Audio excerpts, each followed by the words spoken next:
Good morning everyone. Today we are going to see a continuation of the blood bank. The process what we are going to discuss today is blood transfusion. So under this particular topic we are going to see what is blood transfusion. Okay, the first thing is what is it, why and when the blood transfusion is done, what are the different tests done, volume of the blood taken, what are the preparations which will be done in the clinic or in the hospital, the requirement and what is blood donation, who can donate the blood, the types of blood transfusion, compatibility testing, and finally we'll conclude with the blood safety. In tomorrow's class, we'll be discussing about the complications. So whenever people go for blood transfusion, there can be various complications. All those complications we'll be discussing in the coming classes. So today's topic is blood transfusion, various aspects about the blood transfusion, which I have mentioned in the previous class, yesterday's class also. Under blood bank, we have already seen what are the different things which they do in the blood bank. Similar thing, but in little more, some more points you need to include when it is asked under the blood transfusion process. So first of all, we'll see what you mean by blood transfusion. Blood transfusion is the process of transferring blood or blood products. Okay, so what is it? It is the process of transferring blood or blood products into one's circulation intravenously. So this process is called as the blood transfusion. So transferring blood or blood products into one's circulation intravenously, the blood will be introduced into the patient's body. That process is called as the blood transfusion. Clear? Now, why and when it is done? Why people go for blood transfusion? It is just like that when you are feeling tired or just you assume that sometimes your blood count is less. People cannot just barge into the hospital and ask for the blood transfusion. There should be a proper reason for the blood transfusion to do. Without any proper reason, if you go for blood transfusion, that can lead to various complications and death of the individual also, because your body cannot take so much volume of the blood. Without blood loss, you are not supposed to do the blood transfusion. So only in some of the cases you can go for the blood transfusion. Number one, the main one is blood loss. Whenever there is a blood loss, how the blood loss can happen? Either because of the surgery. Sometimes during the surgery, lots of blood loss can happen. Because of that, if the blood count is less, if the volume of the blood in the body, if it is less, then doctors will ask the patient to go for the blood transfusion. And the second one, trauma. Whenever some accidents or big injuries happens, during that time also you can have blood loss. So when there is a blood loss, there is need to go for the blood transfusion to maintain the volume of the blood. Second case, people with anemia. This already we have discussed. When people with anemia, when the oxygen the RBC count is very less, the oxygen carrying capacity will be less, and various symptoms are there associated with anemia. They will be looking pale and they cannot breathe properly. Every time they will be feeling tired because there will not be proper supply of oxygen to the tissues and throughout the body. There will be oxygen insufficiency. Because of that, they will have different various problems. So that can be overcome by maintaining the RBC level by going for the blood transfusion. And another case is in the case of renal failure or any other medical condition. When there is a need for the blood transfusion, people can go. So in the case of renal failure or in some of the cancers, blood cancers and all, there is a need for blood transfusion. During that time also, people go for the blood transfusion. So remember that you cannot just go for the blood transfusion without the loss of blood. Okay. So three major reasons are there for the blood transfusion for a person to go for blood transfusion. One is blood loss, second one is anemia, third one is some medical conditions such as renal failure or cancer. How will you understand that a person needs blood transfusion? So usually people with anemia or especially people with anemia, their face will be like completely pale. So by looking at the pale face itself, elders will be telling that maybe your blood count is less, and they go for test and finally they will get to know that they have anemia. Okay, so pale face, that is one major thing. Second one is they will have fatigue. Fatigue means they feel always they will be tired. Okay, so fatigue, shortness of breath because they cannot, the RBC count is less, the supply of oxygen it will not be happening properly, thereby they always feel shortness of breath. and increased heart rate. So these are the various symptoms that can be seen when a person has less number of RBC or when the volume of the blood is less. And so when you go for the blood transfusion, so usually before doing the blood transfusion they do various tests. One is blood grouping. This already I told you under blood banking, and you know how the blood grouping is done, because in ABO blood grouping I told you how blood grouping is done. And anti-human globulin test will be done. Compatibility test will be done. And another one is the hemoglobin estimation. So these are the various tests which is done before the blood transfusion. The hemoglobin estimation of the patient, they will check the hemoglobin content. Blood grouping will be done to confirm the blood group of the patient, or whoever need blood transfusion, their blood grouping will be done. And once they get the blood for transfusion, two tests will be done. One is compatibility test, another one is anti-human globulin test. So these two tests are used to confirm, or this is used to prevent the transfusion reactions. So tomorrow's class will be discussing about the transfusion reaction. There are various reactions can be seen because of the transfusion. If the transfusion process, if compatibility, if it is not there, that can lead to various problems that we can overcome by doing the compatibility test. Another one is the anti-human globulin test. This also already we have seen. Two types are there, direct or indirect. Any one can be done and find out the compatibility. Now, next one is the volume of the blood. The volume of the blood which will be taken. So now I am talking about the from the donor. So usually when a person has blood loss, anemia or renal failure, it depends on the need, blood transfusion will be done. 1 unit of the blood. What is the volume of 1 unit of the blood? That's what I am going to say now. Volume of the blood which is there in one bag, one pouch of that blood bag, it contains 450 ml of the blood plus 63 ml of the anticoagulant. What is that anticoagulant? CPDA. CPDA is the anticoagulant. So volume of the blood which is there in one pouch, which is called as 1 unit of the blood, that is 450 ml. 450 ml of the blood with the anticoagulant. Now when you go for blood transfusion, before doing the blood transfusion, they do some of the preparation. What are the preparations which will be done in the hospital before the transfusion? The main thing is they do the patient assessment. They will check the patient thoroughly to find out the problems which are there in that particular patient. So what are the they will have many queries, and they will give a questionnaire, and you need to answer properly, so that they will note down all the details in the record book. They will have that medical sheet will be there. There they will be writing. So they will be, if you have done any previous transfusion, okay, previous transfusion, you need to inform how many times you underwent transfusion, that you need to inform them. And if you have any allergy, that also you have to inform. And what are the different medications you are taking, or some people will be under continuous medication. All those information you need to give. And whoever is doing the blood transfusion, there will be patient will be there, and you get a blood from the blood bank, or blood bank from hospital blood bank. They will collect the blood, and it will be transfused into the patient. Okay. Now in the blood bag, the bag where the blood is there, it will have the label.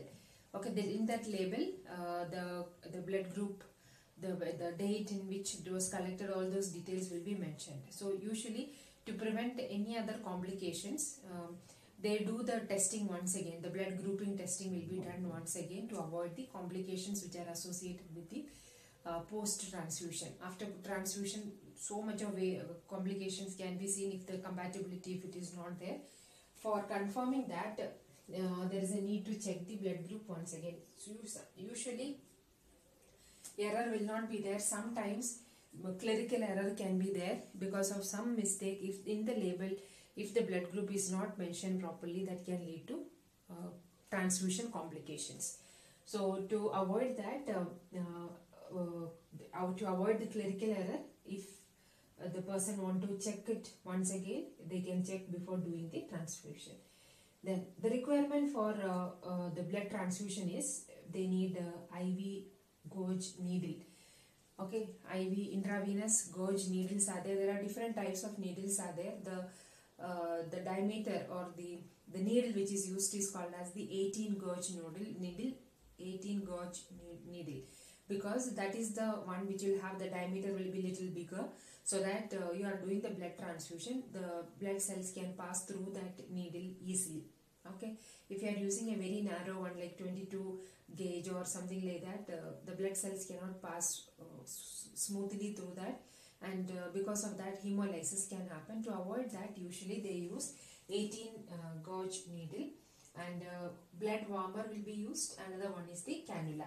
Now what is blood warmer? Usually the blood will be kept in the refrigerator. Okay, last class I told you the temperature at which the blood will be kept. So once it is taken out of the refrigerator, there is a need to bring back the temperature to room temperature. So usually after taking the blood from the blood bank, within 30 minutes of time period, you need to do the transfusion. Okay, but what is happening here is if you are just keeping it outside for the normal temperature reviving thing to happen, it takes long time. So usually after collecting the blood bag from the bank, they keep it on a warmer. Don't think that warmer doesn't mean that you can keep it in the microwave oven or on the gas stove, nothing like that.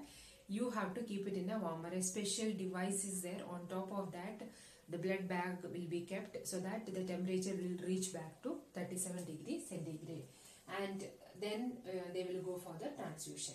The time, usually very slowly the transfusion process will be done. The time which is required for the transfusion process to happen for 1 unit of the blood depends on the speed at which they do. It will be 2 to 4 hours of time period. Now when that's all about the blood transfusion. These are the things what they have to remember during the transfusion.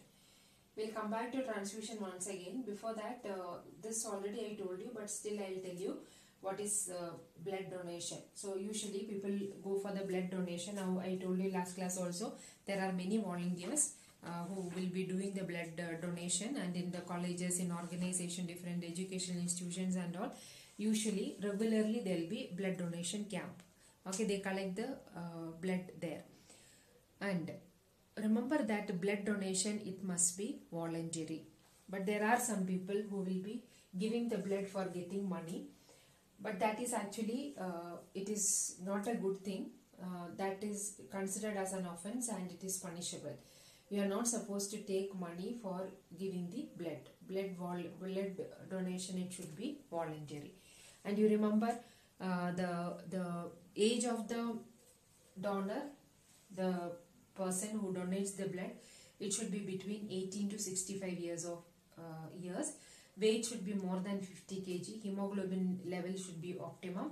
And the donor, they should be healthy. So these are some of the main criteria. And maximum they can do 3 donations per year. And some people are exempted from the donation.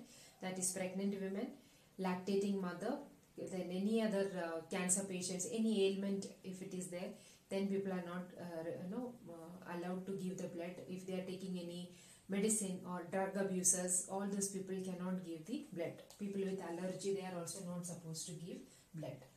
So that is a selection of donor which we have discussed already in the previous class in blood bank. So you can remember those points what I have told you under the selection of donor. Now what are the hazards of donation? So once you donate the blood, after donating the blood for the donor, some few little mild hazards can happen. One is fainting. If you remember yesterday's class, I told you that once after giving the blood, they will not allow you to get up immediately and go away from the blood donation, the place where you have donated the blood.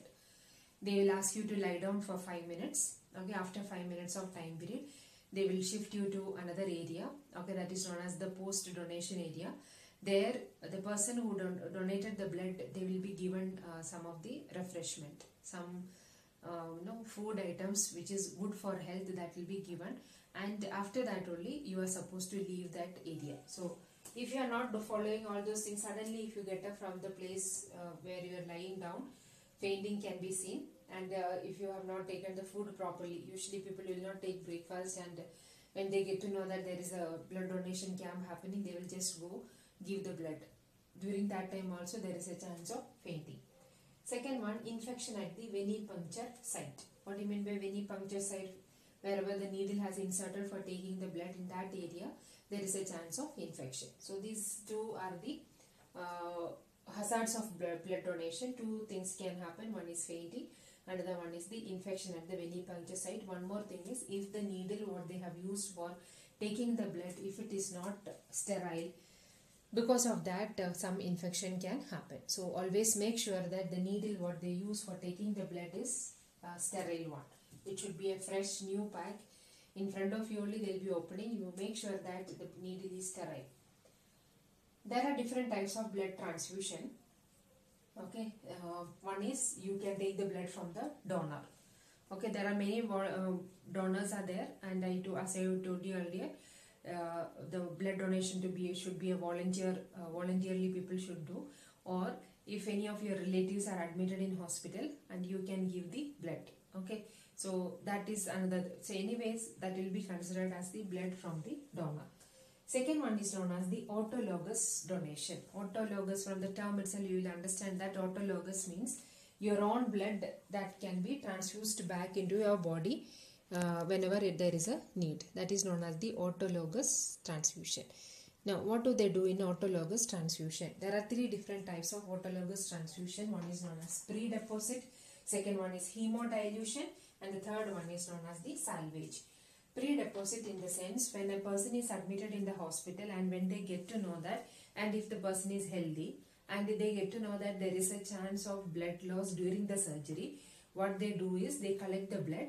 Okay, they collect the blood from the patient itself, store it in the blood bank. Whenever he need the blood, if he need the blood during the surgery or after the surgery, the blood will be transfused back into the patient.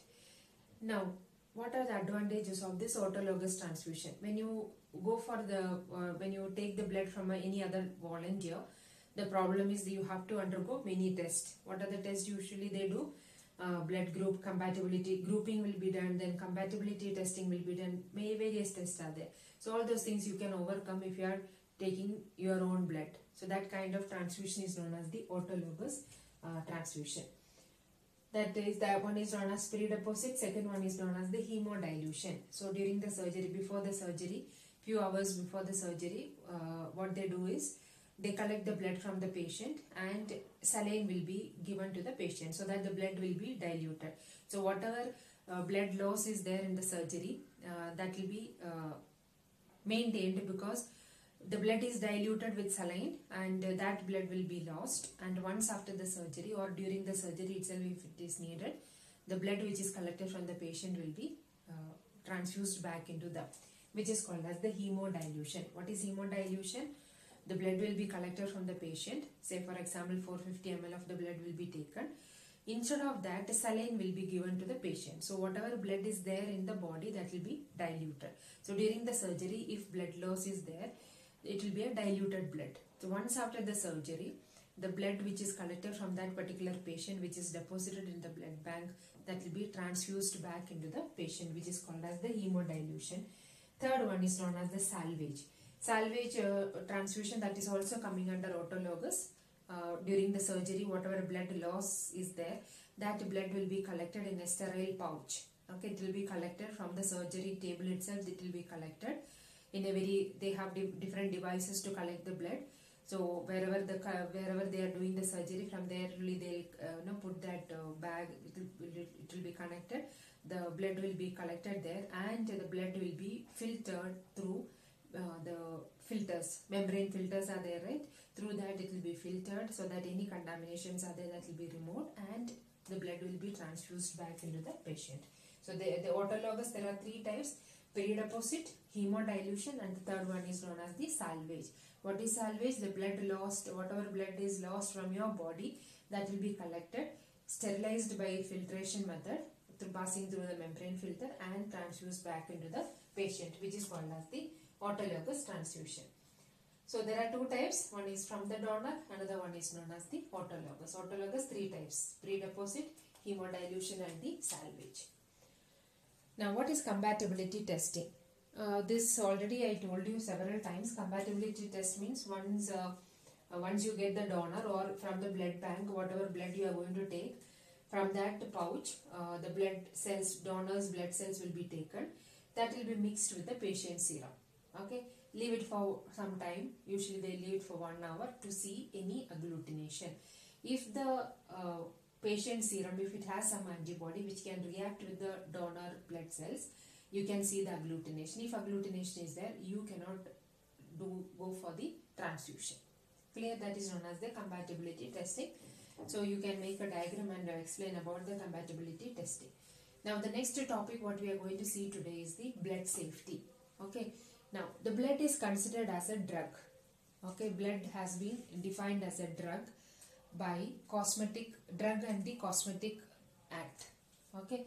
So usually for many cases, I told you already, in all these cases blood is used as the drug. So blood use usually it is declared as, or it is defined as a drug by the Drug and the Cosmetic Act.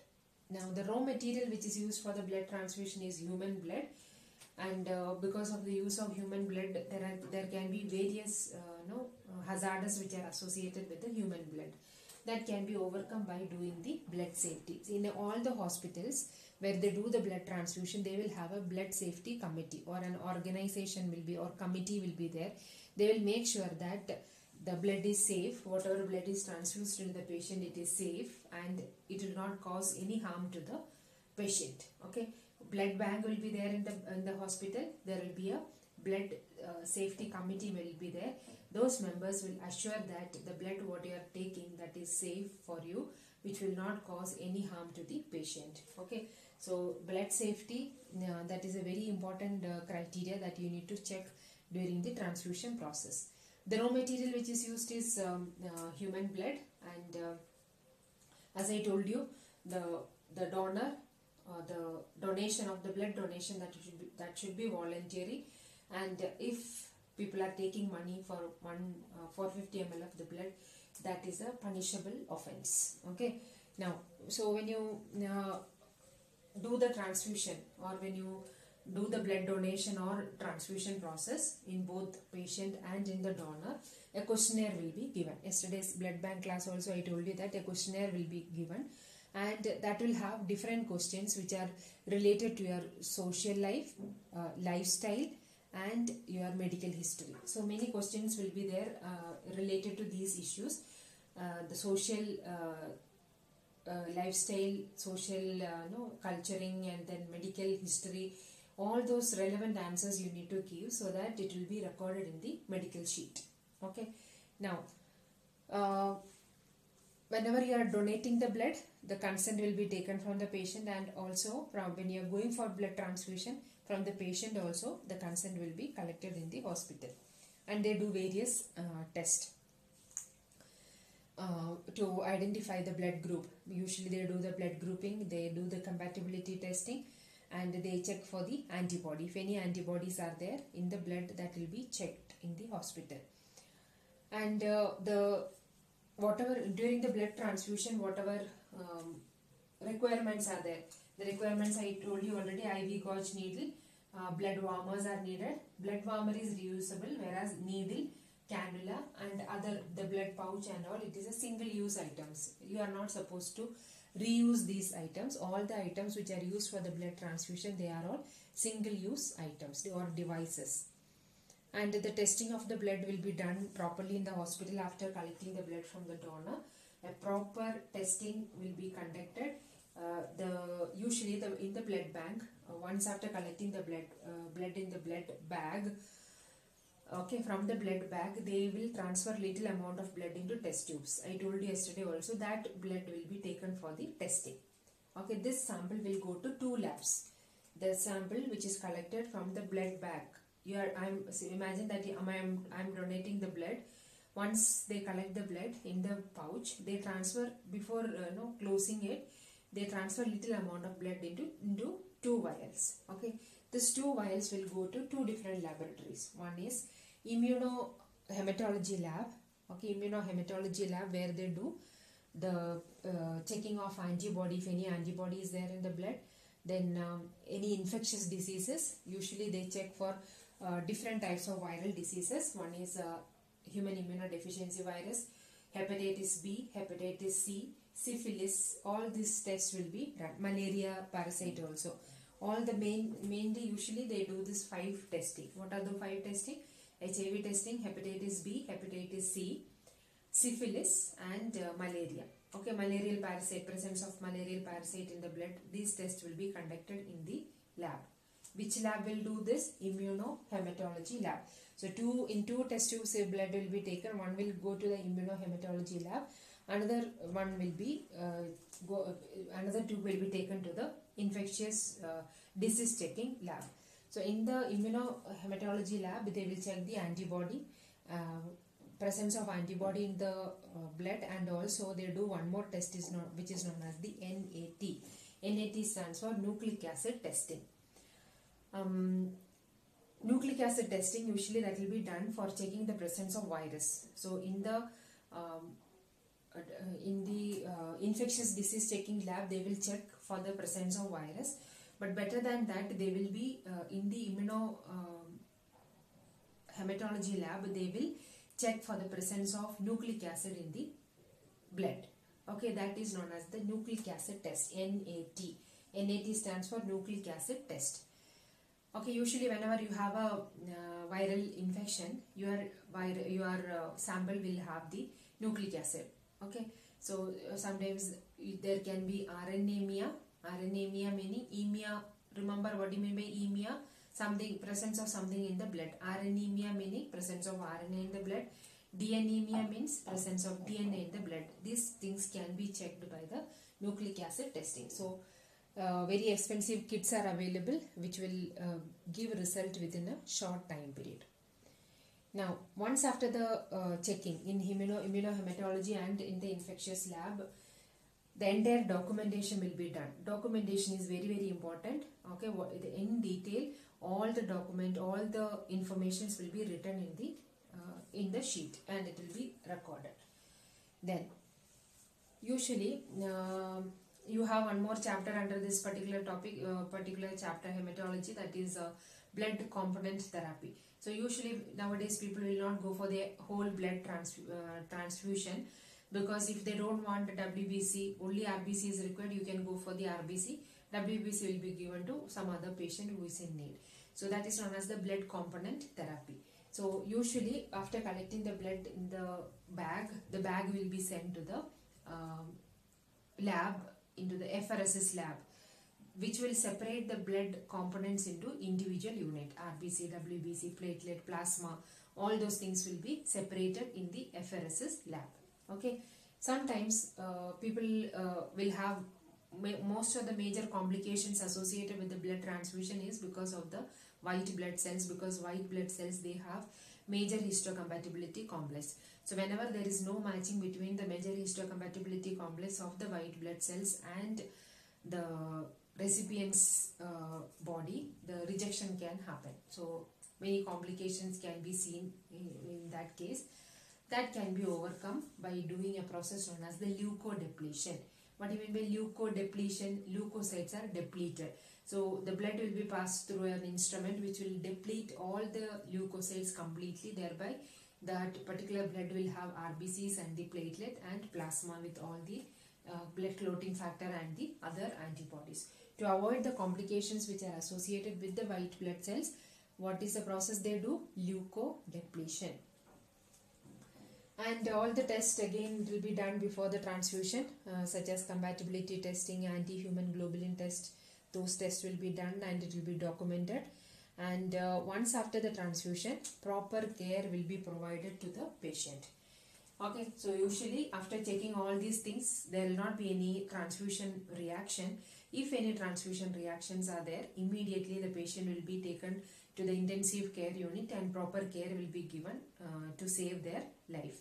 Because incompatibility, if the blood is not compatible, so many incompatibility reactions can happen and which can lead to the death of the patient also. So in the hospital, nursing staff and the doctors will be very careful before doing the blood transfusion process. So under blood safety, what all things you write, you have to mention about the what is blood safety. Blood safety meaning how safe is the blood.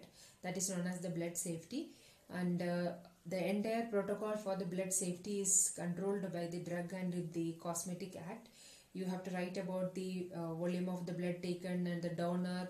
It should be voluntary and all those things you need to write. And what are the things they do in the blood bank? Already we discussed that you need to write.